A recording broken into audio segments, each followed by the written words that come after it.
By now I'm going to assume that you've watched the Getting Started section of this program, the one that lets you set up After Effects for your particular operating system and lets you set up the files for your particular operating system so that you have files located on the desktop like we have them here where we can get to them so everybody's on the same page.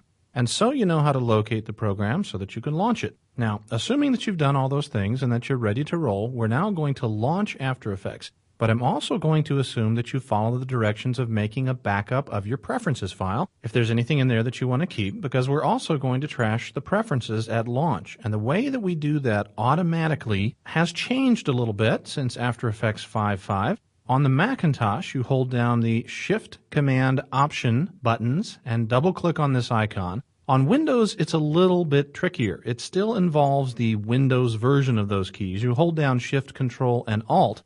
But here's the tricky part. You can't really do that before you double-click. Watch what happens if I hold down Shift, Control, Alt, and double-click on this shortcut.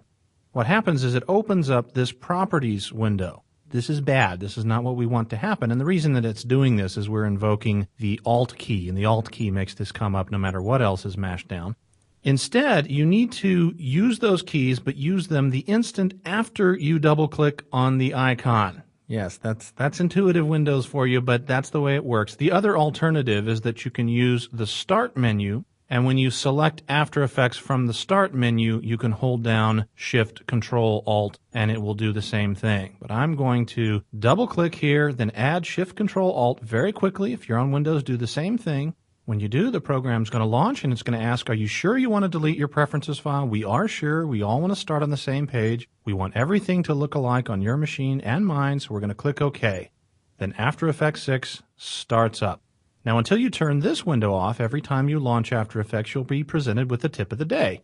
You've probably already met the tips of the day. They're very useful. You can click through them if you want to read a whole bunch of tips, all of them, in fact. Once you click enough, you'll end up back at the beginning. If you come across a tip that you really like, then the next time you launch After Effects it's not there anymore and you want to go back and find it, hold the Shift key down and click Next Tip, and you can actually go back in the tip order. So that way you can browse forward and backwards through the tips. These are really, really great, and I'm not just saying that because I wrote a few of them, but they really are useful bits of information, things that you're not necessarily liable to find in manuals and so on. So it's great that this is here. But as much as we're going to be launching the application, we are actually going to turn off these show tips at startup for now. Click OK, and welcome to Adobe After Effects. Now, if you just turned off tips of the day because you followed my instructions and later on you want to get them back, that's really easy. Just go up here to the Help window and choose Tip of the Day from the menu. Turn back on the Show Tips at Startup switch, and you're good to go. Now, if you're familiar with other Adobe applications, the concept of these palettes should be familiar to you already. Palettes that can be nested together. By nesting, I mean a single floating palette well, like you see right here, can have several tabs, each tab leading to a different palette that provides new information or allows you to interact in a different way. But new to After Effects 6 is the ability to dock palettes like other Adobe applications. If I click our time controls and nest our effects back in with the time controls, you can see we have separate palette windows here, but we can also, if you click on one of these tabs and drag to the bottom of another palette, you can see that as our mouse moves over the bottom of a palette, this dark gray bar shows us that we can dock these palettes. So let go when you see that bar. Now this palette is actually docked to the palette above it. We bring our effects palette over again and nest it in with the time controls, and when palettes are docked, when you move the topmost palette, the bottom ones move with it. So you can move a whole row of palettes around at a time if you like to. Now, like most other Adobe applications, if you hit the Tab key, all of your palettes will go away. Hit the Tab key again, and the palettes will come back. Also, like most other Adobe graphics applications, if you add the Shift key to that, Shift-Tab will make all of the palettes, except for your tool palette, go away, and Shift-Tab brings all of the missing palettes back. Now, should your palettes go missing and you want to bring back individual palettes, you can if you want to get to know the keyboard shortcuts for each palette. Fortunately, they're very, very simple. Let me tab the palettes away again so that they're gone. And on Windows, use the Control key. On Mac, use the Command key, and then just tap the numbers at the top of the keyboard. Control 1 gives us the tool palette. Control 1 again makes it go away. Control 1, and it's back. Control 2 is good for the info palette. Now, all of the nested and docked palettes associated with a palette will come back when you use these shortcut keys. So even though the info palette is Control 2, all of the palettes that were either nested with it or docked to it all show up again. So just be aware of that. Control 3 brings forward the time controls, Control 4 the audio, Control 5 effects, and so on. There are several other palettes that are connected to various tools up here that we'll talk about in just a second. It's also worth knowing that you can bring all these palettes back by choosing them in the Window menu. The palettes that you can activate between these two dividers here are the main tool palettes that you'll be working with inside After Effects, and as such, each one of them has an associated keyboard shortcut that you can see here on the right. Control 1 through Control 9, and of course on the Mac, just change that control to a command key. You can also remind yourself of what they are at any time by pulling open this window and just glancing at it. I'm going to hit the Tab key again really quickly because I'm going to get rid of the palettes on the right-hand side of the screen here on Windows because we're actually going to open a project file now, and I'm going to talk about different ways to do that. Of course, you can choose File, Open Project. If you've been working on a project, you can even select Open Recent Projects. We'll probably end up doing that later on in the program. But for now, we can choose Open Project if we wanted to, and we'd be presented with an open window, which would allow us to select the project that we want to work with. I'm not going to do that right now. There's also a keyboard shortcut, Control-O on Windows, Command-O on Mac. Again, that's completely standard across different applications, but I'm not going to do that either. Instead, I'm going to do something here on Windows that Macintosh users do all the time, and that is to open the file from the desktop. But here in Windows, After Effects covers the entire screen. If we click this second icon in the upper right-hand corner on Windows that says Restore Down, that's going to actually take After Effects out of full screen mode. There we go. And this is how we reveal the desktop behind our application. It's important in After Effects because there's a lot of shortcuts for adding items to a project straight from the desktop that applies more strongly to Mac users than to Windows users, but it works in Windows as well. So I want to make sure that I cover that here as well. We're going to go to our TAE project files folder that you copied over from the CD. I'm going to open that up and you'll see that we have lesson folders corresponding to the various lessons. Lesson 1.1 was the guided tour I showed you a second ago, of course, and we're going to go to the Lesson 1.2 folder, open it up, and there we have 2-interface. That's the project file we're going to be working with. I'm going to double-click on that, and you'll see we've opened up our project files. Now, you don't have to do this on the Mac, but on Windows, I'm going to click on this Maximize button again, so that After Effects once again takes up the entire interface. Hit the Tab key to bring our palettes back, and now we're ready to roll.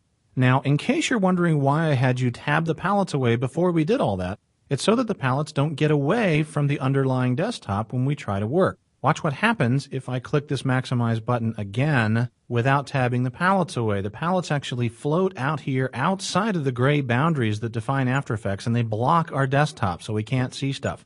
By hitting the Tab key, we can make those palettes go away, we can interact with the desktop freely, and then we can easily bring those palettes back by just tapping on the Tab key again. And of course, this is actually useful information whether you're on Mac or on Windows. It's just as easy on the Mac for palettes to be covering things up. In fact, it may be easier than it is on Windows. So that's an important thing to know how to do. Now let's take a closer look at the project window. The project window is our storage area. It's our closet, our garage, our attic. It's where we hold all the junk that we're going to be using to create our projects. If you're familiar with video editing applications, think of it as the bin where we hold all of our various clips. And After Effects supports an astonishing variety of formats for working inside the application. Just in this little window alone, where we have a few different items brought in for good measure, you can see several QuickTime movies, which you can tell from the QuickTime icon. On Windows, if you were working with AVI files instead of QuickTime, you'd see a different icon representing AVI movies.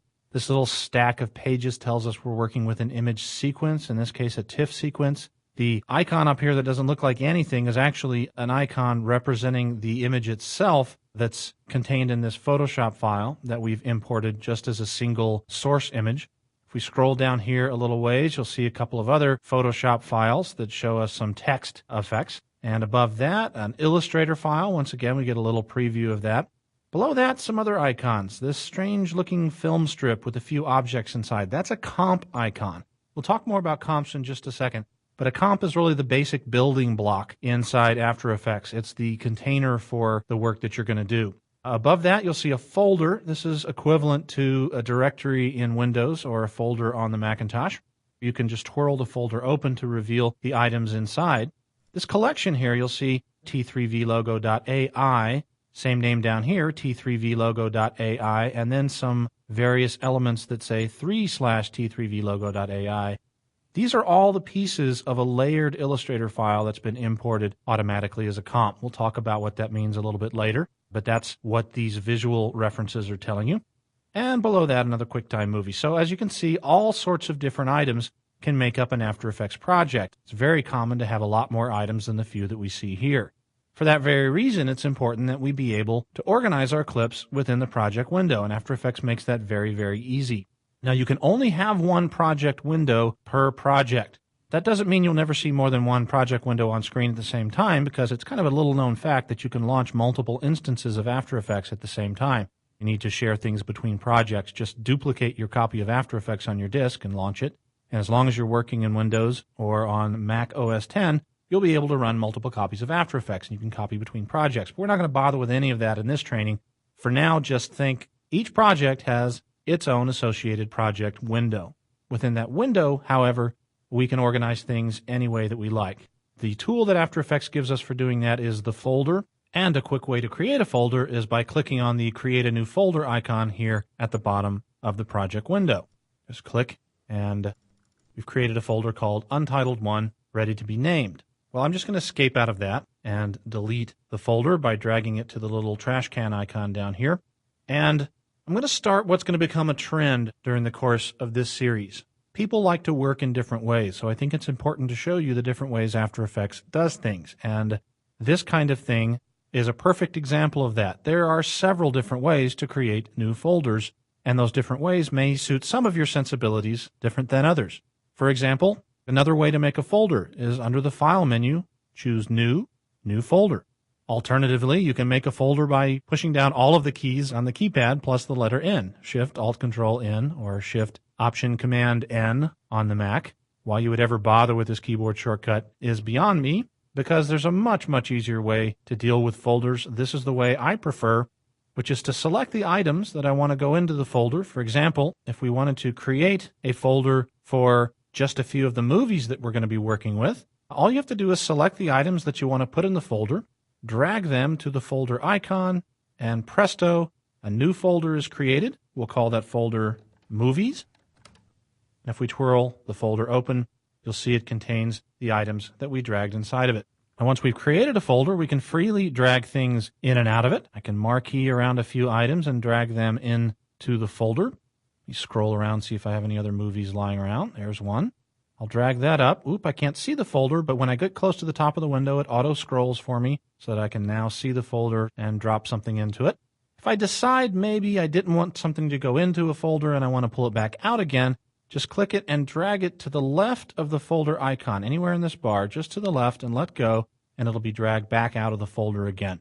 It doesn't have the same icon, but this TIFF sequence is a movie, so I am going to drag it into our movies folder.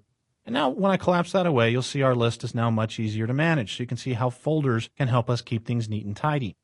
Now let's do the same thing with the images that we have, which basically is everything else that we see on screen right now. You've already seen that we can marquee drag around a few different elements to select them. You can also hold the Shift key down to add to or subtract from a selection. But the Shift key behaves sort of oddly in that you're not always sure which end of the selection it's going to add to or remove things from. And it selects a range. In other words, if I select my watercolor background here at the bottom and shift-click on Slogan 1, it's going to select all the elements in between, which is great for selecting a bunch of stuff in a row, but it's not going to help us much if we also want to select our egg.psd, but not the movies folder in between. So the way to select things that are not in a row is instead of using the Shift key, use the Control key on Windows, the Command key on Mac, and that allows you to click on things and add to or subtract from your selection in any order. You can combine the Control key with marquee dragging, if you like, to add to and subtract from selections as well. You wanted to take things away, marquee around the things you want to take away, marquee back around the things you want to add, and so on. So now that we've selected this out of order group of elements, you can click and drag that whole group to the folder icon. We'll call this one Stills. And now we have a third category of item that I usually organize things into. That's audio.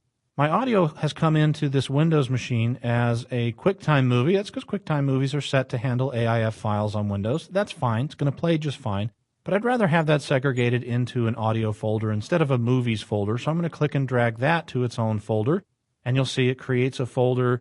I can now name it audio. But because I was already inside the movies folder, it's created the folder inside there. So what we actually have here is a nested folder. We've got a nested hierarchy. You can store things in other folders. And this is great. It allows you to organize things in really detailed hierarchies. But it's not really what we want to do now. We want to accept the name audio by hitting the enter key, which moves our folder up a ways. And now we can just click and drag it to the left, and that will drag it out of the folder. And now it is a separate folder together with movies and stills. And now we've got everything tidied up the way we want it. Now, one other thing to note here, we're currently sorting by name, which means A comes before M, comes before S. We know that we're sorting by name because the word name is underlined up here in the various properties that we see here in the project window. Of course, by default, a lot of people only ever see the name in the project window because the window is closed up like this. When you open the window out, it reveals that there's all sorts of other properties to sort by here in our project window. And all of these fields as well can be adjusted in size. Your name field is pretty wide, and very often you're going to need it to be, particularly if you're working with Photoshop layers, Illustrator layers. Sometimes the names of those files can get pretty long. But in our case, I'm going to pull this little thumb grip, this little bump at the end of our name panel and drag it to the left, and that brings all of these panels into play. And you can see that in addition to sorting by name, we can sort by type if we wanted to, or the size of the files, or the duration of the files, or the file path for some reason if you wanted to sort by where the actual files are stored on your machine. That could be useful in certain complex situations. But in our case, we're sorting by name, which is fine. And if I twirl open our folders, I'll show you another important thing about names. The actual name of an item lets you quickly navigate to that item. If you have a really, really long list of items in your project window and you want to quickly be able to navigate to a clip that you know is called Head and Shoulders, just type in H and see if it takes you to it. And in fact, it does. So typing the first few letters of the clip that you need will immediately jump you down to that clip. Very quick way to navigate. You'll also notice that these clips have different colors assigned to them. These are actually the labels that are assigned by default in After Effects. Folders by default are gray. Audio by default is this kind of teal colored. Movie clips come in as yellow. Stills come in as pink, etc. So you have a quick color reference telling you what kind of clip you're actually looking at, which can be very useful. It also allows you to sort by label. Now, sorting by label is only going to apply itself within the context of individual folders, so let me shut down my other two folders and we'll only look at the movies in here. If we want to sort these movies in a different order than they are by default here, if we have a very specific idea of how we want these sorted from top to bottom, we can change the label easily enough by just selecting a layer and going Edit, Label, and choosing a new label. You can assign no label to it or pick any of the colors that you see here. If you don't like these colors, if these colors for some reason offend you, you can always adjust these in the preferences, and I'll talk about doing that later on in this set. Another quick shortcut for adjusting the label, however, brings us to another important topic, and that topic is context-sensitive menus. This is a very important part of working effectively and quickly in After Effects, the ability to bring up a menu that is sensitive to the context where you click it. In other words, if I want to change the label, all I have to do is right-click on Windows or control-click on Mac, or if you have a multi-button mouse on the Mac, you can right-click, and that brings up a context menu specific to the thing that you're clicking on. So here, I context-click on this label. It allows me to choose red. You'll see that movie sorts itself up one in the list now because red comes before yellow in the list. And context clicking works in a bunch of different places. It allows you to adjust the labels that you see up here. If, for example, I know I'm never going to want to bother with file path and I just really would rather it not be in the window, all I have to do is context click anywhere up here in the panels and choose Panels, File Path. And when I choose it, it's going to turn off the little check mark and File Path is going to disappear from the list up here. Also, we're free to reorder the elements that we see here in the project window if you find that that's useful. If the most important thing to you is the name and the size of a clip, for example, you might want to drag your size over just to the left of the labels so it's right next to the name of the clip. So the project window gives you tons of different ways to organize things. It's a great way to keep track of stuff in your timeline. On the subject of context clicking, of course, if you click away from any other elements in the window, it brings up a bunch of items you can do in a project, including creating a new folder. So that's yet another way to add a folder to the project window in After Effects. We'll talk about some of these other elements in just a bit. You may have noticed already that when you click on an item, you get a little thumbnail of the item up at the top, and you get a description of the item to the right. You get some info about it. You get the size of it. You get the length of it. You get its frame rate. You get its bit depth and how it's compressed. You can find out lots of useful information about an element by checking out the info up here in the window. Now, there's a couple of other things to know about our project window, but these things will better be taught in the context of later lessons, so I'm going to leave those for now. The last little thing I'm going to point out before we leave this portion of the tour is the Find icon in the lower left-hand corner. It's a pair of binoculars, in case you can't quite figure out what that graphic is. And this allows you to search for a project item. If your project is so overwhelmingly complex that you just know you have a clip in there and you don't know where it is, click on Find a Project Item, type in the name or part of the name of the clip that you're looking for, or find all the footage that's missing, and click OK, and it'll take you to that clip no matter where it is in your project window, no matter how deeply it's buried in a hierarchy of folders. So that's an introduction to our project window.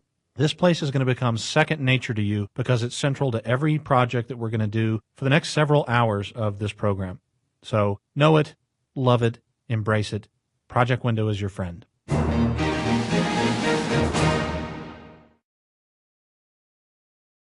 We're going to continue with this project from where we just left off, and let's take a look at some of the footage that we have here in our window. If I just double-click on any one of these QuickTime clips, the ones that have the little Q icon in them, we just double-click on it, it'll open up in the familiar QuickTime window, and if you push the play button, you'll get a full-speed playback, and it'll loop automatically. Easy enough, nothing much complicated about that. But if we look at another one of our movies, in this case, the image sequence, not the QuickTime movie, but the image sequence, double-click that, it opens up in a very different kind of window. Now this window, the clip window, also known as the footage window, is typical of a lot of the windows you're going to see in After Effects. A lot of what happens in the clip window is similar to what happens in the comp window, that sort of thing, as far as how some of the icons work, etc. So once you learn how various windows work, what you learn will translate across different parts of the interface, which is really great. For example, there's a tab here across the top that tells us that multiple clips can actually be nested within a single clip window. So you just have one window with a whole bunch of clips in it, and you navigate through those with the various tabs at the top. We'll illustrate those as we go along. There's a flyout on the side that lets us choose a few things that we'll talk about later. There's a timeline at the bottom of the clip window. What is a timeline? A timeline is sort of a ruler that measures time. By default in After Effects, the standard unit of measurement is seconds, and that unit is divided up into frames. And that's pretty much the way we're going to work throughout this entire series. In this case, if you look across the bottom here, you'll see 10F. That tells us this point marks 10 frames into our animation. This point marks 20 frames. This is 1 second. We have 30 frames per second. And 1 second, 10 frames, 1 second, 20 frames, etc. The little blue marker that you see here is actually the time marker, or a time thumb. But this little blue time marker allows you to pick the point in time that you want to be, or drag it around to see the animation. Get used to the blue marker. It's something that we're going to see a lot of in various aspects of the interface. I'm going to explain the basic functionality of why there are two of them elsewhere in the timeline. I'm not going to bother with that right here because I'm afraid it's going to be a little too complicated at this point. If you're familiar with editing applications, you could, if you wanted to, use the controls below the time marker to control the in point and the desired out point of a clip. If you've brought in a clip that's longer than you want to use, you can use these controls here to basically audition and define the part of the clip that you want to actually add to the timeline. You can also do that from within the timeline, of course, so we're not going to bother with that here. Also, this particular animation is set to loop seamlessly. The information in this bar also tells us the duration of the clip, or the duration of the edited portion of the clip. By default, it's a 2-second clip. And there's a couple buttons to the right of that that are actually edit buttons, a ripple insert, and an overlay edit button. These are actually borrowed from Premiere. These are editing functions that were recently added into After Effects. The grayed out edit target layer below that works in conjunction with these buttons.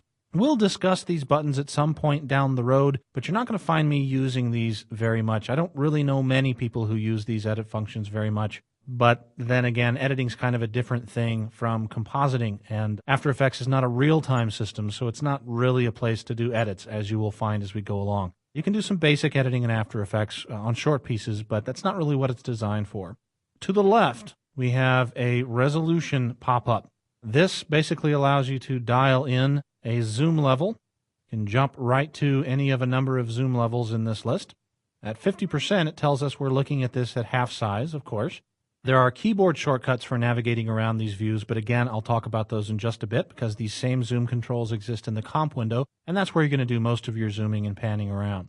To the right of that, a title safe button allows you to turn on and off title safe. This works the same way as it does in compositions. The button to the right of that is a time code button that tells us the current time of our marker. Not terribly useful in a clip, yet there it is. Also, we have the ability to take a snapshot, display a snapshot. I'll talk about what these things are later. The most useful buttons in this window are these buttons right here. These are the individual channel buttons. All images in After Effects, movies as well as stills, are stored and displayed as RGB movies with an alpha channel. The RGB stand for red, green, and blue, and that's what these three chips represent, where each channel has 8 bits or 256 levels of gray. That is, as long as you're working in an 8-bit environment, as we are here, to define the amount of red in an image, plus the amount of green in an image, plus the amount of blue in an image, indicates the actual full color version of what we see, and the white button tells us the transparency of an image. So the 4 elements that we see here put together, red, green, and blue, give us the colors and shades of the pixels, whereas the white channel, the alpha channel, tells us the transparency values. You're going to get to experiment with channel operations a great deal during the course of this series. Now, a couple of other great additions to After Effects 6 are these little buttons here that you see underneath my mouse. The little checkerboard icon that you see toggles the transparency grid, which you'll recognize as very similar to Photoshop. Anywhere you see this checkerboard represents transparency. You used to have to access that through the pop-out menu on the side of the layer window up there, and in fact you still can, but it's much, much quicker to just click on the transparency switch down here. And the switch to the right of that lets you toggle between a non-corrected and pixel aspect corrected version of the same layer. Now when I click on it, it's going to give us a little warning here telling us that aspect ratio correction is for preview purposes only. We're not really affecting any pixels on screen, blah, blah, blah. Turn it off to maximize image quality. Okay, and of course, the topic of pixel aspect ratio correction is way beyond anything that we want to talk about at this point in our After Effects lessons. But for those of you who know what this is about, this is the quickest way now to toggle between corrected and non-corrected footage. So how do we actually play this clip so that we can see what's going on? I mean, we dragged the time marker around a second ago and we saw a little bit of playback, but there isn't actually any play button. There aren't any transport controls like you'd find in a VCR here inside the footage window. And even though this little button in the upper right-hand corner sort of looks like a play button, it's not. That's a fly-up menu as we discussed a second ago. Now, to control the playback of a clip, or to control playback of just about anything in After Effects, we use the time control window. This is how you control time in a composition. It's also how you control time inside a footage window. The controls should be familiar to you if you've ever owned a VCR, and the controls are basically a play button, a previous frame, and next frame for advancing forward and backward in time. Also a back to the first frame and jump to the end frame if you like. There's also below that some shuttle jog controls that, again, I don't know anybody that uses these because After Effects is not typically a real-time environment, so being able to jog and shuttle through footage is of limited use, I think. But to the right of that are some really, really interesting and clever controls that are going to be much more useful later in compositions. These are the RAM preview controls. But basically, just to give you an idea what they do, they preload frames into RAM so that After Effects can play them in real time. Pretty cool trick. A lot of people don't know, though, that RAM preview actually works here in the footage window as well. So if you want to see your footage playing in real time, you can actually generate a RAM preview of that, which is really, really cool. I'll click on the RAM preview button. You'll see most of our frames are already cached into RAM, which is what the green line means, and that our footage is playing at full speed. So obviously this window's got some pretty darned useful features. If it's so darned useful, though, why does a regular QuickTime window open up in the QuickTime interface? Well, if you don't want it to, it's easy enough to invoke this window as well. If we close this down and choose one of our other movies and hold down Alt on Windows or Option on the Mac and double-click the window, the QuickTime movie, instead of opening inside a QuickTime interface, opens up in the After Effects interface. At this point, you can click the RAM preview button or hit the 0 key on your numeric keypad to load the frames into RAM, at which point they will play at full speed. Very useful way to audition your footage, and often with high-resolution stuff, the only way to see stuff playing at full speed in a clip window. Okay, let's close that down and take a look at some of our other clips in here. A quick double-click on an audio clip shows that it basically opens up also in a QuickTime window. But just like a QuickTime video clip, you can force this as well to open up in After Effects clip window by holding down the Alt key on Windows, the Option key on Mac, and getting access to all of the controls that you get in a regular clip window. Of course, a lot of them aren't going to have any effect or make any sense because there's no video in this clip, so looking at channels is going to be useless. But if you need to set an in point and an out point on audio, this is a good place to do that. Stills behave a little bit differently. If we look at some of our stills, we'll double-click on this Photoshop still, and you'll see we have far fewer options in this clip window.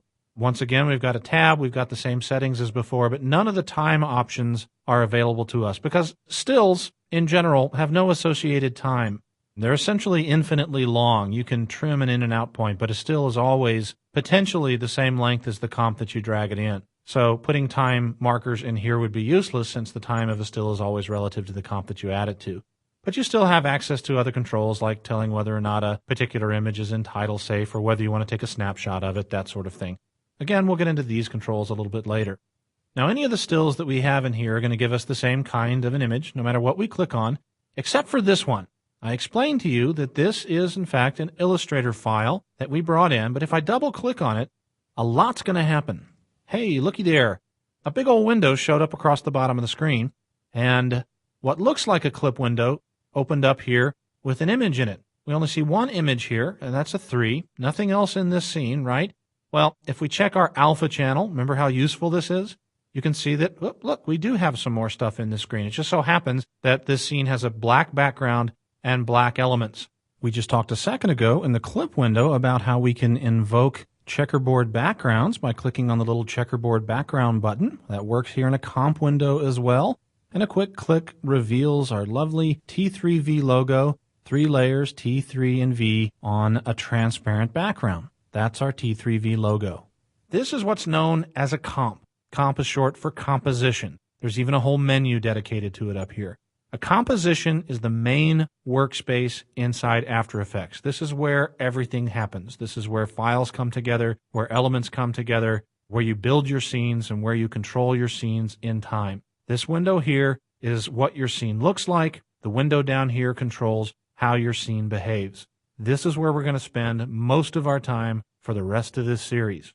Now, we're going to be discussing comps in great detail in the next section, but I'm glad we opened up one here because this has invoked a whole bunch of features now up in our palettes and our toolbox that were not available to us before. So this is an excellent opportunity to talk about how some of the other aspects of the interface work, and then we'll come back to comps. Let's start with the actual toolbox. Now, the toolbox is just like a lot of other toolboxes and other Adobe applications, except it's much, much smaller. There really aren't that many tools to work with in After Effects. You do an awful lot in AE by simply using the manipulation tools that you see up here at the top.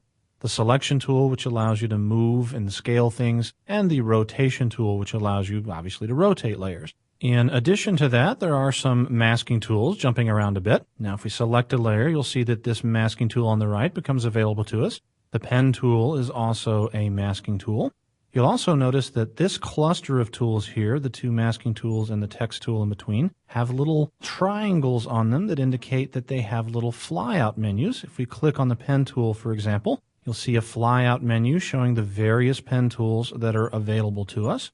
Also, if you hover for just a second on any of these, you'll be able to see the keyboard shortcut for it. I highly recommend that you learn the keyboard shortcuts for the things that you use most often. because that'll allow you to just get rid of the toolbox. As I mentioned before, holding down the Control key on Windows, Command key on Mac, and hitting the number 1 will allow you to hide and bring back the toolbox as quickly as that. Now, for the tools that also have subtools, like the pen tool, if you type the keyboard shortcut for it multiple times, G for pen, for example, and you will cycle through the various tools available. Same goes to the rectangular mask, for example. Keyboard shortcut is Q. Type that a couple times, and you'll see we'll toggle between the rectangular mask and the oval mask. Both of them have the same keyboard shortcut. But the keyboard shortcuts that you most want to memorize are V for selection, which really mnemonically doesn't make any sense at all. But if you think of the V as an inverted arrow, or perhaps try to remember chevron, that might spur your memory a bit. So you can remember that V gives you the pointer tool. The easiest one for me to remember is W for rotation. At least that's easy if you think of it as the rotate tool. G, once again, you might be able to remember if you think of penguin. It's a bit of a stretch, I know. And Q for mask, well, perhaps you can remember that if you think of that great Edgar Allan story, The Mask of the Red Death. Because after all, he spelled mask M-A-S-Q-U-E. So think of masking tools, and then you can remember Q for mask. Now, many of these other tools in the toolbox are advanced tools that go way beyond anything that we want to talk about at this point in the timeline. The new paint tools, for example, have a whole section devoted to them later in the program, and text by itself is an enormous new topic inside of After Effects, so we're going to bypass those for now. Other icons we can ignore for now include the various 3D modes that are grayed out up here in the top. It's far too early to talk about those. And we'll come back to the anchor point or pan behind tool in just a moment. But these two tools on the lower left are obviously extremely useful tools for navigation. The zoom tool and the hand tool, which allows us to pan around just like any other Adobe application. But hopefully, once I show you a little bit about how these tools work, you won't ever need to access them here in the toolbox. It's much, much easier to use keyboard shortcuts to access these tools. But let's start out by clicking on the zoom tool. Now, this isn't one of those things where clicking a tool in the toolbox does anything. We're just activating the tool. You actually have to click in the window for it to work. You zoom in, obviously, every single time that you click. Now, we've clicked a couple of times and our image has left the scene. So this is obviously a great time to use the hand tool. So we can click again and drag with the hand tool to bring our image back into screen. Now we have to pan kind of a long way, and a cool new feature that they've added to After Effects 6 is if you add the Shift key while panning, you will pan much quicker. So note that my hand is barely moving at all, but because I've added the Shift key, I'm panning at a much more accelerated rate. So if you're zoomed way in on a very large image, you can add the Shift key as you pan and pan much faster. Now another dandy thing you can do with these two tools in the toolbox is double-click on them. Double-clicking on the hand tool, for example, will center the image and zoom it out to the largest view necessary to fit it into the current size of the window. For example, if I crank this window way down and double-click the hand tool, it'll now shrink it down to a point where it fits in that window. I'll bring this back open again. Double-clicking on the zoom tool, no matter what the size of the window, will zoom the composition to 100% view, centered in that window. 100% view happens to be too big to fit in this window, so let's click on the hand tool again to take us back to a more generally useful view. Now there's a little bit of tricky behavior when it comes to some of these tools because there are great keyboard shortcuts for accessing a lot of these functions that are similar to other Adobe applications. Let's go back to our selection tool, for example. And at any point that we need to invoke the hand tool, we don't actually have to select the hand tool by clicking on it up here. In fact, we don't even have to access it by typing the letter H. We can, if we want to, just hold down the space bar. Now, the reason this is tricky is because the space bar in After Effects is also used as a play command. If you just tap the space bar, it plays a movie. But if instead of tapping it, you hold down the space bar, that invokes the hand tool, and you're free to pan around. Now, those of you who may be old After Effects users, or not old users, but people who've been using After Effects for a long time, might be surprised to see what I'm doing right now, which is panning freely into the pasteboard. You can now pan an image anywhere on screen that you want to in After Effects 6, which is incredibly handy. And of course, I let up on the space bar and I get back the pointer tool that I had before. But this behavior is not unique to this tool. Tap any keyboard shortcut and it'll give you that key. Z, for example, will give us the zoom tool. But let me go back to my selection tool by typing the letter V, and instead of tapping the Z key, I'm just going to hold down the Z key. And note when I hold it down, I still have my selection tool selected up here in the tool palette, but my icon has turned into a zoom tool, and I'm free to click and zoom.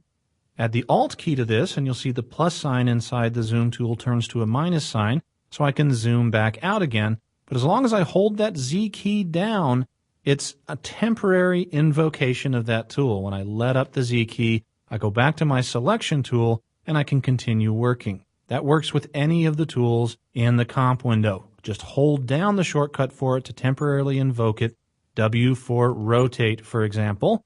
And when you let it back up again, you go back to the selection tool. Now, there's a whole bunch of other keyboard shortcuts for zooming in and out, but we'll be talking about those a little bit later in the program. Now I need to tidy things up just a little bit. Our palettes, wonderful though they are taking up a lot of room on my teeny tiny little 800 by 600 monitor. I'm basically working on a screen barely larger than a TV set here. So space for me is tight. You don't have to follow along with what I'm doing here, but I'm going to straighten things out a little bit, make some more room for myself to work with. First of all, I don't need the audio palette. We're not going to be dealing with audio much in this program because frankly, After Effects doesn't really deal with audio all that well. So I'm going to close that out. I'm going to take my time controls out here, my effects out here, and I'm going to get rid of my effects window and dock my time control window up with my info palette. So this now neatly occupies this area up screen right. I'm also going to take my comp window and stretch it out a little bit. I'm going to snap that over to the right here. I'm going to bring this side of the window over so we can see a bit more of our project window. This all looks pretty good. What I'm trying to do here is create a space I know is going to be a good working space for us to come back to. And once I've done this work and created this space, I can actually save it. If I go up to my window menu and choose the workspace option, I can actually save this as a custom workspace. We're going to do that. I'm going to select Save Workspace. We'll call this D1 half res and click OK.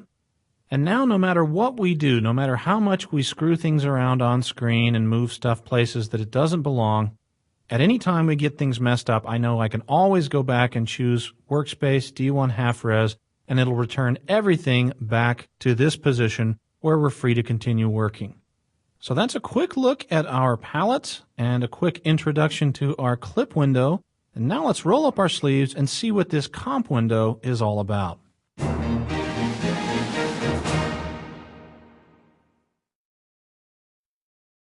Well, we've already seen that we can create a comp by importing an Illustrator file as a composition. You can do the same thing with Photoshop files. In fact, you can do the same thing with Premiere files.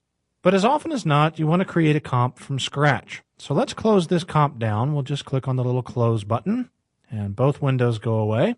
And let's look back up in our project window and talk about the different ways to create a new composition. Now, as usual in After Effects, this is going to be a recurring theme. There's a whole bunch of different ways to create a new composition. Most obvious one's probably up here in the composition menu. First item, new composition. And one of your most used keyboard shortcuts will probably be Control-N. Both of these will bring up the new composition settings, at which point we can decide what our comp's going to look like. We're not going to do that just yet. Let me cancel out of here. What other options do we have? Well, perhaps a quicker option, depending on how far you want to move your mouse and where you're coming from, is to context click. That's right-click on Windows and control-click on the Mac in the window and choose the very first item, New Composition. Pretty easy, that. Get the same window. We'll cancel out of that. Hit the Escape key that time, shortcut for canceling out. Another quickie way to create a new composition is to click on the Create a New Composition button at the bottom of the window. A quick click on that also brings up the composition settings. And this time, let's take a look at them. The composition settings window allows us to name a comp. Won't bother doing that just yet. Comp 1 is probably the most commonly named composition in all of After Effects because people just accept the default. Presets default to a medium size of 320 by 240. It used to be called large for some reason, but it's not anymore. And there's tons of presets inside here. Many for NTSC video, a few for PAL video, some of them for square pixel setups if you're a little bit worried about your screen getting distorted. We'll talk about that later. Some even for widescreen setups. There's also some HDTV presets and film presets down here at the bottom. An important thing to know is if you're never going to use some of these and you use this pop-up a lot, you can actually get rid of stuff. If, for example, I know pretty confidently I'm never going to do a PAL D1/DV widescreen composition, I can pretty confidently delete that from the list. After Effects helpfully warns me that I'm about to delete something that's going to be hard to bring back, but it's not that hard to bring back. I can Alt-click the Delete button to restore the factory preset, so I'm going to say OK, and now that item no longer appears on my list. So if you want to be really neat about things, you can get rid of presets that you have no plans of using. You can also directly enter values, obviously, a width and a height. This is always in pixels. After Effects doesn't know anything about inches or picas or points or centimeters or millimeters. All it cares about is pixels. So these values are always in pixels. The little click box to the right of it locks the aspect ratio so that whatever you adjust in one box, say we want to change this to 800, would automatically be reflected in the other box, not necessarily what we wanted to do there since we were working on a PAL resolution. Let me choose an NTSC DV resolution, 720 by 480, so that's fine. A frame rate of 2997 is a standard North American NTSC video frame rate. You'll, of course, choose whatever frame rate is appropriate to you and your situation. The resolution of full is not a permanent setting. It's just where you might want things to start out. Generally speaking, on an 800 by 600 screen, such as what I'm working on here, starting out at half resolution is not a bad idea because it'll keep the window a manageable size, even though we're capable of ultimately outputting all of the pixels that make up a full-screen broadcast image. Working at half resolution allows us to take up less space and work a little more quickly. We can even adjust the time code if we like of the start of the composition if we need to match a shot with time code that comes in from other clips. And the duration, pretty obvious, tells us how long our composition needs to be. There's also an advanced tab in here that allows us to control a few things in the case of Anchor when we're resizing an already created comp, and some other features here that are a little bit too complex for us to go into right now. Just know that the advanced tab is here, and we'll accept OK, and now we've created a composition. Since the last comp I had open had checkerboard set, that has become the default for our comps. If I want to go back to having a colored background, I can by just turning off checkerboard background. If I want to change the color of the background that I have here from black to something else like, dark blue, I can go to my composition settings and choose background color. This is another very common keyboard shortcut you're going to want to get to know. Shift-Control-B on Windows, Shift-Command-B, or Command-Shift, if that's easier for you to remember, B on the Macintosh. Use this all the time. That brings up a simple window where you click on the chip, choose a color with whatever your system's color picker is. Let's click on the blue here and choose a darkish blue. Click OK, click OK, and now the background of our composition is a nice dark blue. Now, right now, I'm going to close down this comp. Don't worry, I know you might have been attached to it because we just created this new thing and made it blue. But we'll be making about a zillion comps during the course of the next few hours, so don't worry so much about that. For now, let's go back to our project window. I want to talk about another really powerful way to create compositions, particularly when compositions are comprised of footage that you've brought in from an outside source. The trick to that is a really great shortcut, and that is to grab a piece of footage that you like. Let's say we have this digital web clip, and just drag it onto a composition. As soon as you do, a new composition will be created that is the exact dimensions and the exact length of the clip that you drag onto the new comp icon. If you're working with outside footage, with stock footage like these great clips from Artbeats, this is an incredible time saver, and I highly recommend that you use this technique. Let me undo that real quick and talk about a variation on that. If you drag more than one clip, the feature gets even more powerful. Most of the Artbeats clips that we'll be providing for you in this series are at half resolution, or at the very least, they're trimmed to be fairly short. I want to let you see these clips in action and give them to you at a reasonable resolution so you can really see how beautiful they are. They're at exactly half the resolution of broadcast, though. And since most of the projects that I want to work on in this series are going to be at broadcast resolution, for the most part, I want the compositions to be twice the size of these clips. So I'm not going to create a lot of comps by just dragging one of the Artbeat clips onto the comp window. Another clip in here, though, at 720 by 480, is an acceptable form of NTSC. That's DV resolution instead of D1 resolution. D1 resolution is 486. But this actually makes a good size for our frame. And I want to combine that with the digital web movie that we were looking at before. So I'm going to click on both of them. And watch what happens when I click and drag onto the new composition window. I'm presented with the option of creating a single composition containing everything that I drag on that icon, or actually creating multiple compositions. This can be a real time saver when you're just recompressing clips, but we'll go into that later. But here's the cool part. Under Options, I'm going to use the dimensions from which clip. It wants to know what the physical dimensions of the comp are based on the clip that you select here. Well, I want the dimensions from the Head and Shoulders clip because that's the larger clip. Now, the length of the composition will be determined by the length of the longest clip. And a perhaps hidden feature related to that is if we were dragging in movies plus a still, you could actually force a longer length by adjusting this default still duration property that you see here. I've got it set to 2 seconds, but if you set this up to another value, like say 10 seconds, then when we dragged in a still together with a movie, the length of the composition would be set to the length of the longest clip. And if the still is 10 seconds and that's longer than anything else, then that's how long the composition would be. I have the option here also of automatically adding this to the render queue if I wanted to go ahead and render this. The rest of this we'll talk about at another time. I'll click OK, and now I've created a composition that contains both of my clips, is the size of my Head and Shoulders clip, but is the duration of our ArtBeats digital web movie, which is 10 seconds long. Now, of course, this gives us two problems of size. One, we're a little bit short in the size of our ArtBeats clip as far as it filling up the screen here. It's too small.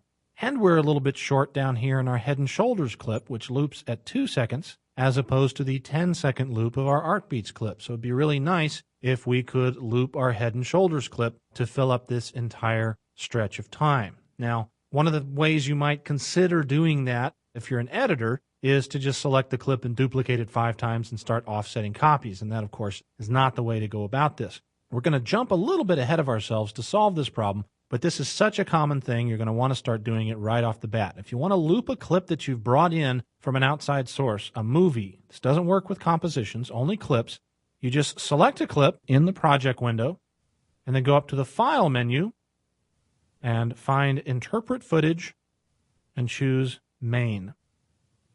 Don't worry about what all this means. We'll talk about it in more detail later. But this will bring up the Interpret Footage dialog box. There's a lot of stuff in here, all of it very, very useful. The only thing that we're concerned about right now, though, is down here at the bottom, and it's this loop value. Right now it's set loop 1 time, which isn't a loop at all.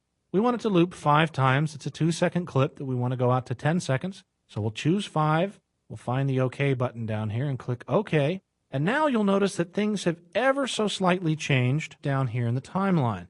It's the same length as it was before, but instead of just a blank area to the right, you can see this grayed out box with a very light gray outline extending out to the end of the composition, and you've got this little slip slide tool icon that we'll talk about later. The important thing here is to grab the triangle, the little gray triangle that you see at the 2-second mark, and drag it out to the end of the composition, so that we've now extended this to a 10-second loop so that it fully goes with its background. Now let's look at solving the problem up here. Well, first of all, we have 2 things selected, and if we just click, they're both going to stay selected, and anything we try to do is going to affect both clips. This is actually a very useful feature, but sometimes you need to be able to select one item over the other. Let me undo that just in case I move things a little bit. Now, there's a lot of different ways to deselect things, which is the first thing we want to do when we have 2 things selected. One way is to just click off in the gray area somewhere. That deselects everything. Let me hit Control-A or Command-A on the Mac to select all again. You can also deselect by clicking off in the timeline down here. That'll deselect everything. Once again, I'll hit Control-A. But my favorite, and I think most useful way to deselect without moving your mouse away from what you want to do, is hit the F2 key, the Function 2 key at the top of the keyboard. Quick tap on F2 and you deselect things. Now, it's time to select our background, the smaller layer. But guess what? It's behind the larger Head and Shoulders layer. If I just click, the Head and Shoulders layer is closer to us than the background layer, so that's what I select by default. Well, there's a couple of ways around this. This is not an insurmountable problem.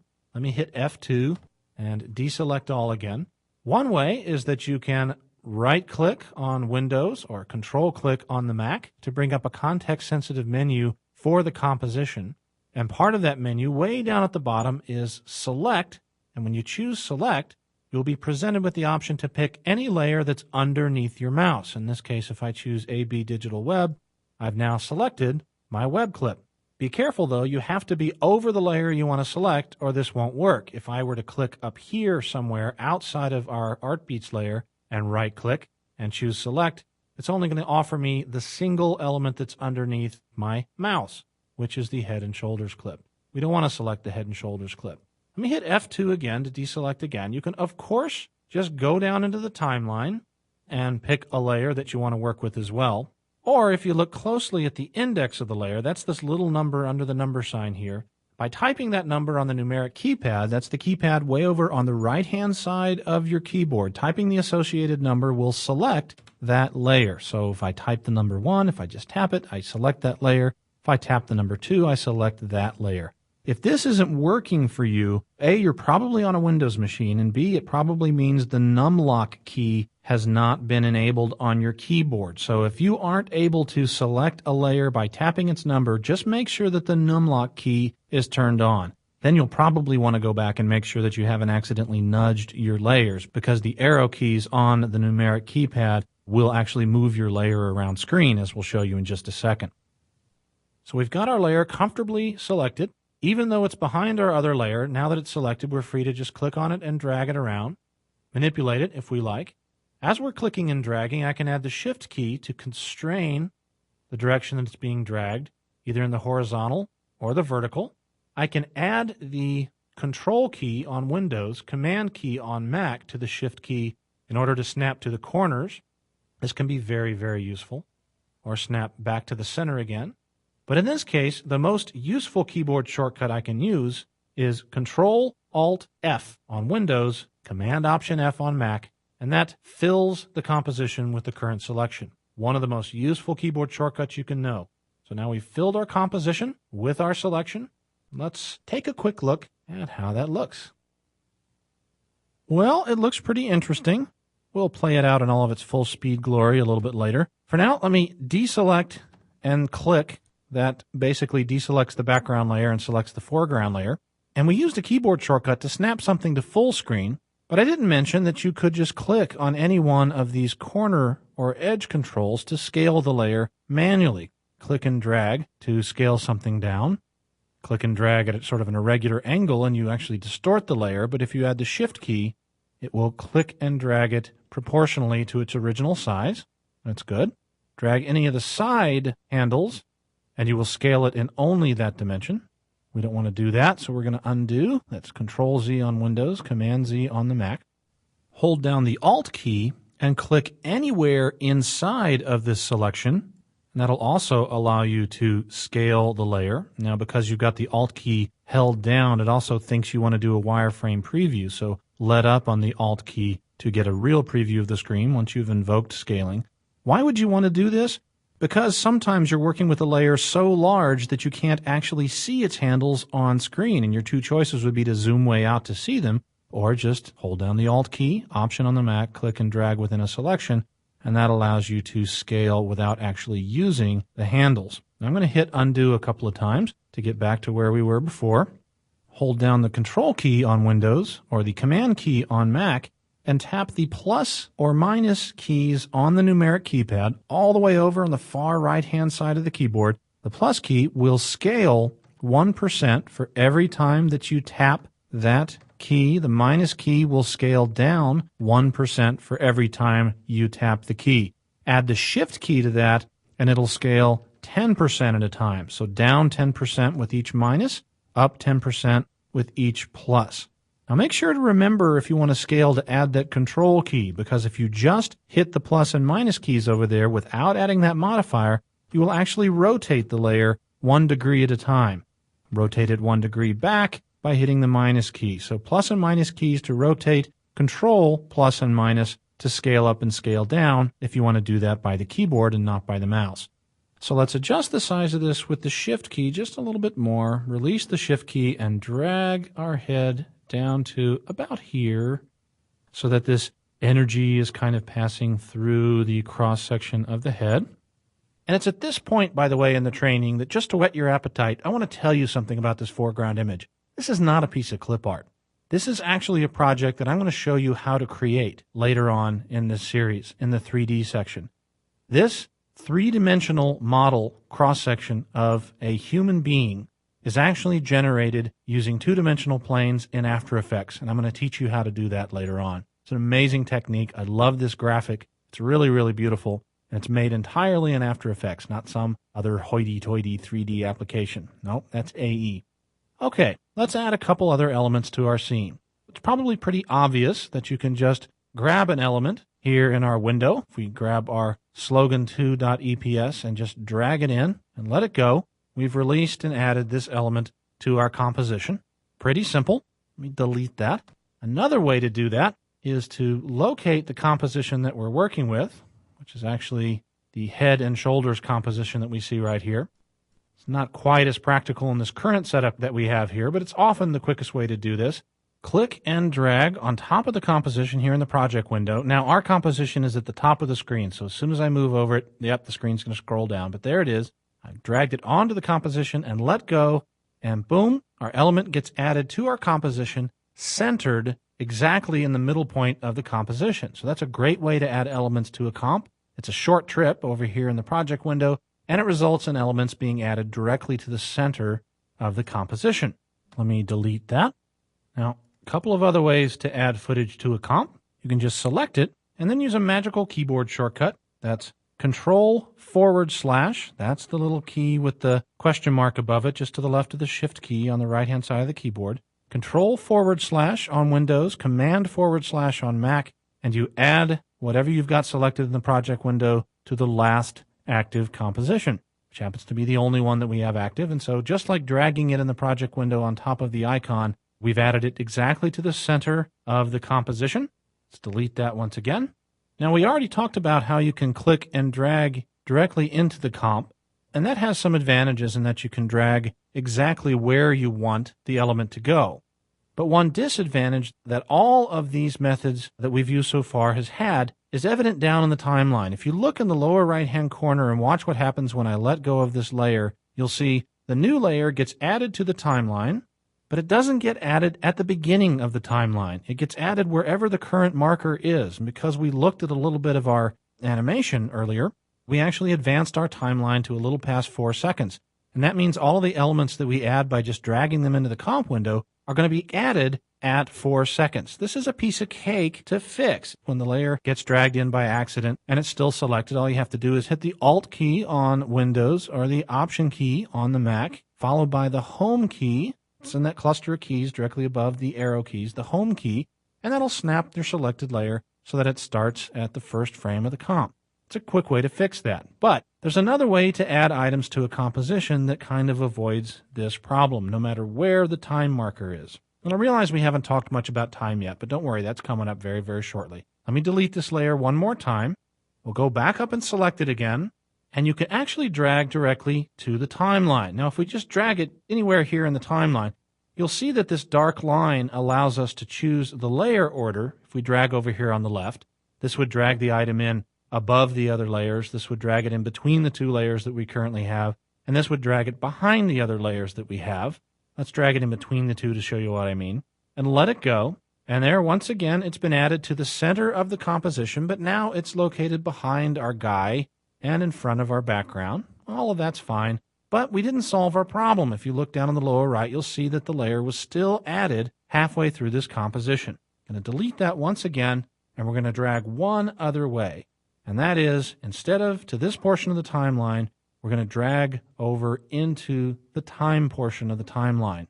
And you'll see, when we drag into this portion of the timeline, not only do we get the layer controls that we had before, which is very powerful, but this extra little time marker shows up, and that time marker shows us precisely where in time the layer is going to start when we let it go. If you drag that to the beginning of the composition and let go, we've now successfully dragged our new layer in. It starts at 0, and it fills the entire comp just as we're expecting. It happens to be located behind our head and shoulders layer and in front of our ArtBeats digital web layer, which is exactly what we wanted, but it starts and ends at the correct point in time. Now that we've got our element here in place, let's work with it a little bit. As we mentioned before, you can resize things by just dragging their handles, if you like. Add the Shift key to constrain it. Once again, let's take it down just a little bit. If you're ever dissatisfied with the sizing that you've done on a layer and you want to return it to its original size, just double-click on the arrow tool, and that'll return things back to their original size. Also remember, you've got a rotation tool. That's the W key if you want to remember the keyboard shortcut. And that allows you to rotate elements as you see fit. We'll undo that. There is an anchor point around which all of this action happens, scaling and rotation. It happens to be by default in the center of the layer. But if we move that anchor point, and the quickest way to do it now is to use the pan behind tool and drag it wherever we want it. We could drag it in the lower left if we wanted.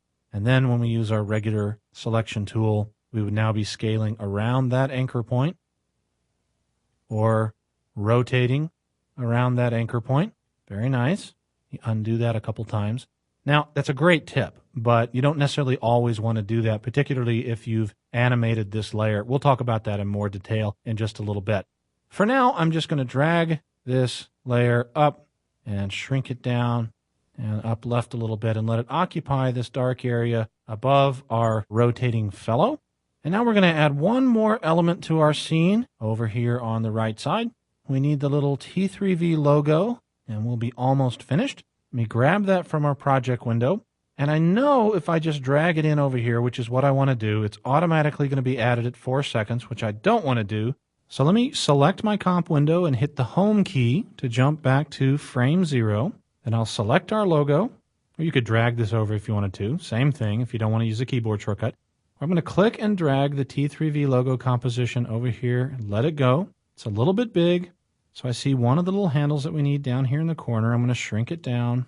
It's about what I want right there. A glance down at the timeline presents another problem. What's going on here? This is only 4 seconds long. This is a still, right? Didn't I say earlier that stills are always the same length as a composition?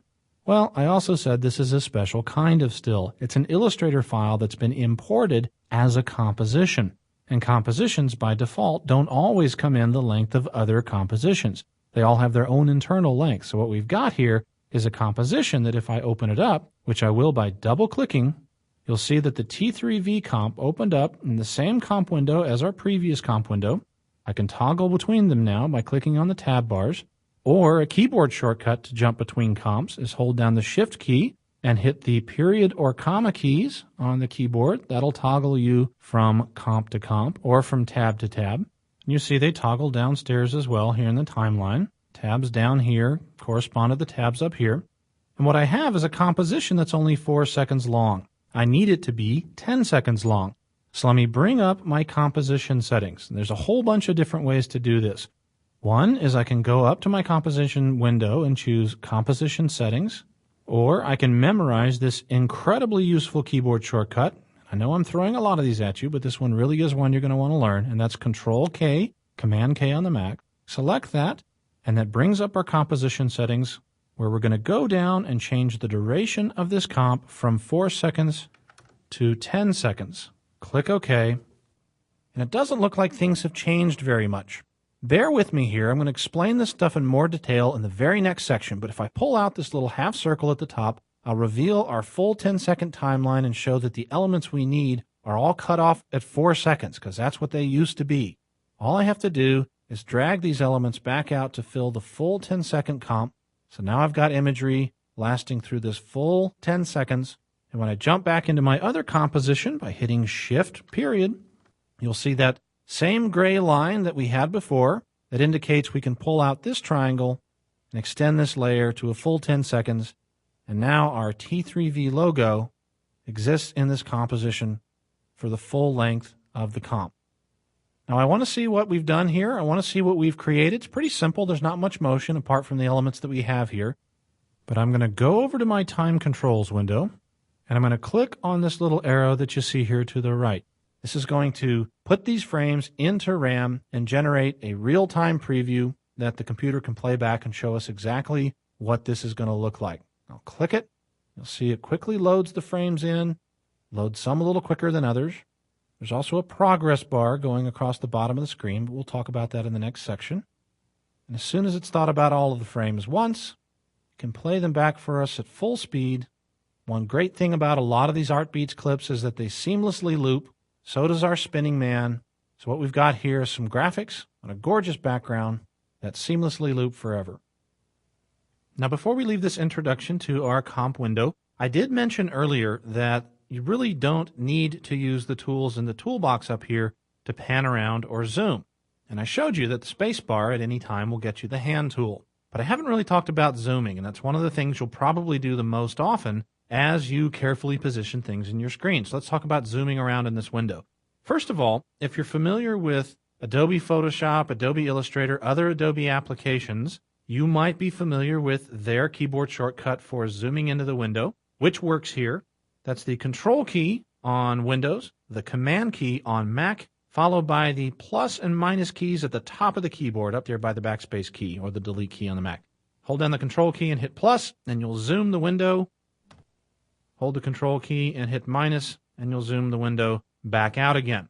Now, I hate this, and I hate it because of obvious reasons. If you'll look, the window, the whole frame, everything changes size. And on PC, at least, it keeps its leftmost edge, but on the Mac, the window actually moves. Basically, it just completely messes up your screen layout. Usually when you're zooming in, you just need to focus on one area, so you don't necessarily want the window size itself to change. Let me go back up to my window workspace and choose D1/2 res to restore things.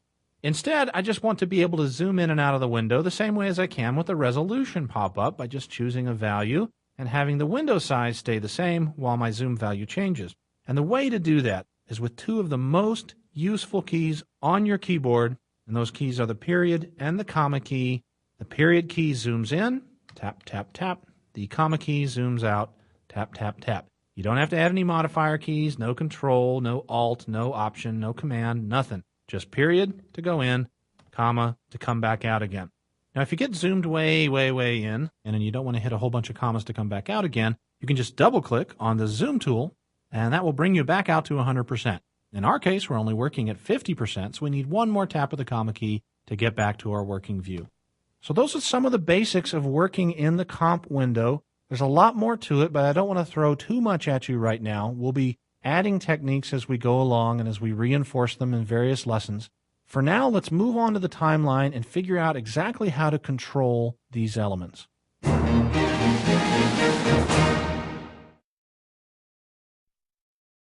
So each and every comp window that you work in has an associated timeline.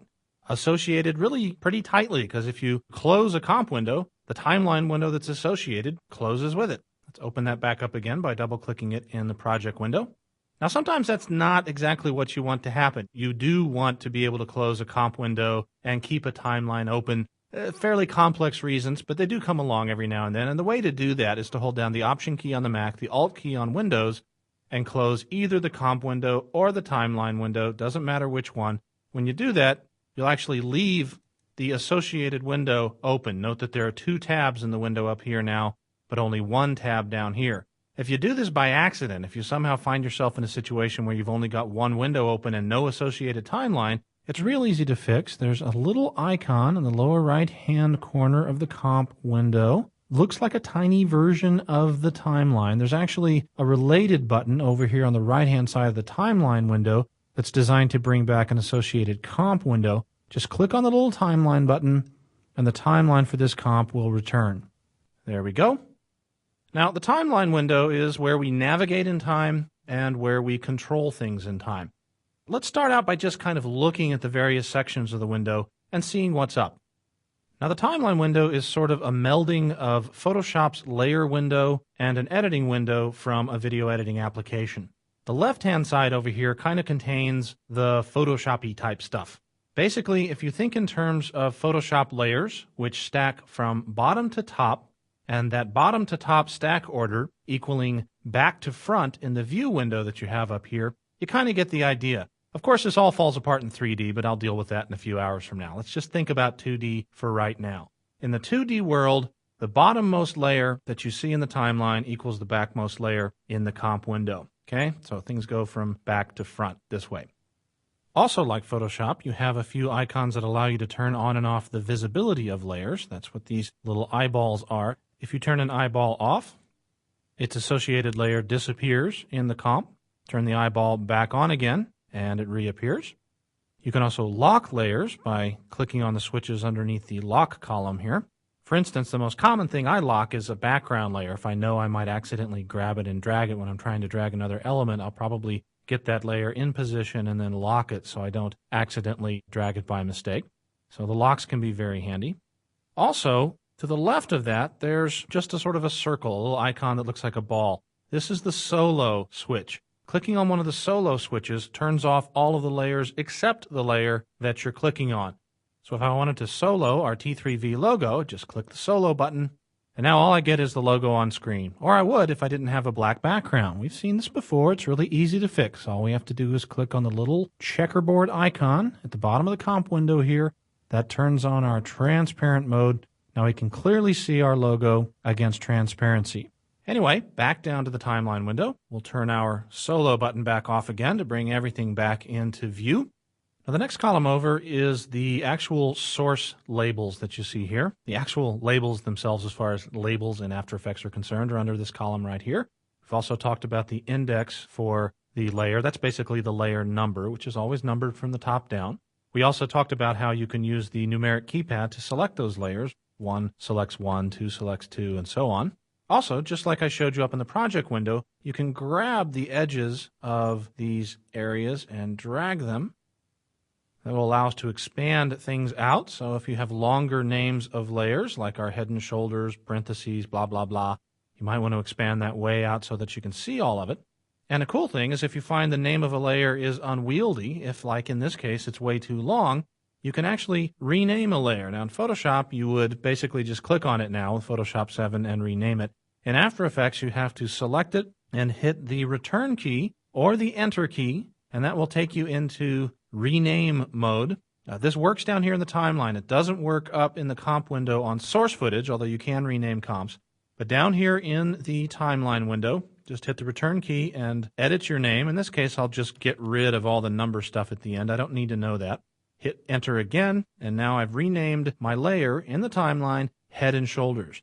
If this ever becomes confusing, if you completely rename it something unrecognizable like Bob, and then later on you don't remember what your Bob footage came from, you can always reveal its original name by clicking on the layer name that you see at the top. Just clicking on that toggles back and forth between the name of the source and the name that you've given the source once it comes into the project. Now we know we can select things by clicking directly on them, and we can select things by picking their number in the numeric keypad. But once you have something selected, you can also select up and down in the list by holding the Command key on the Mac and the Control key on Windows and using the up and down arrow keys, and that moves your selection up and down in the list. It's not physically moving the selection, it's moving what you have selected. So an up arrow allows us to select our logo, another up arrow allows us to select Bob, a couple of taps down, we select slogan, one more tap down, and nothing happens. Why? Because we've locked our digital web layer, so we can't select it no matter what we do, so selecting up and down doesn't work. That's just the way it's supposed to work. Let's just, for the sake of fun now, turn off locking so we don't get ourselves confused. Now I promised you some fun, so I'm going to restack some of the elements in here. Let me drag Bob a little closer to the center. I'll grab the T3V logo and drag it over a little bit behind Bob. And I'll drag our third side of your brain down behind Bob and behind the T3V logo. And now let's talk a little bit about navigating your stacking order. This is obviously very important in 2D space because sometimes you want things to appear in front of other elements and sometimes you want things to appear behind other elements. And it can be kind of tedious to drag them up and down physically in the timeline, partly because you always have to remember to come over and drag the actual name. If you go down here and try to reorder things by clicking and dragging on a time bar, you're not going to be able to do it. You're just going to drag the timeline back and forth, and it's going to mess up the order of your animation. So I think you might want to consider resisting the urge to manually drag stuff around in the timeline. Instead, using keyboard shortcuts to move things up and down in the stacking order can be a safer way to work. And as long as your projects aren't too complicated, it can be a little bit quicker as well. Let's select our slogan, which is currently behind Bob and our logo. And I'm going to hold the Command key down on Mac. This would work with the Control key on Windows. And I'm going to use the right bracket key up there just underneath the Delete key on the Mac or the Backspace key on Windows.